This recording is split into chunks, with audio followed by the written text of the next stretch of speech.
أشياء سيقابلها رونالدو لأول مرة في حياته بعد انتقاله إلى السعودية. رونالدو انتقل هو وأسرته بالكامل للعيش في المملكة العربية السعودية بعد ما وقع العقد يمتد إلى عام 2025 مع نادي النصر.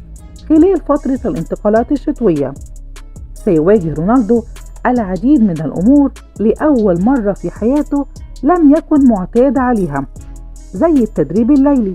لم يكن معتاد كريستيانو رونالدو على التدريب في المساء، لأن التدريبات في جميع الفرق الأوروبية دائما ما تكون في الصباح، ولكن الوضع مختلف في المملكة العربية السعودية. دائما ما تكون تدريبات الأندية السعودية في المساء، خاصة في الصيف، من أجل تفادي ارتفاع درجات الحرارة. هيقابل كمان رونالدو مكافآت غريبة زي ما حدث مع محترفين سبقوه.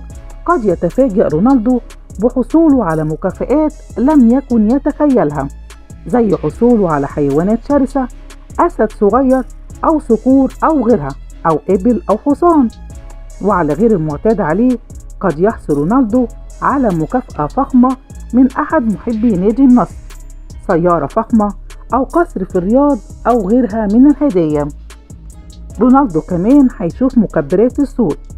أكثر ما يميز المدرجات السعودية هو استخدام الجماهير لمكبرات الصوت من أجل إشعال الحماس بين اللاعبين داخل أرضية الملعب. رونالدو لم يقابل مثل هذا الأمر من قبل، ولكن بالتأكيد سيتمكن النجم البرتغالي من التعود عليه. ده غير الأكلات الجديدة.